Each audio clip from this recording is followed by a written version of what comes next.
Lalalala. Uy, si ate walang helmet.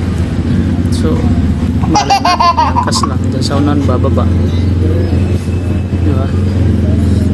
Lalalala. Wala nga sigurong helmet. Ayan. May helmet naman pala eh. Ayaw suot natin. Malay natin eh, baka masira yung buhok, diba? Alam diba, may helmet naman pala eh.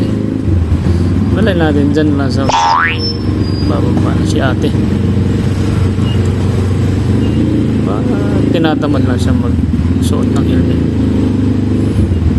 Ayan, nag-ayos pa siya ng buhok niya. Malay mo may kadito siya.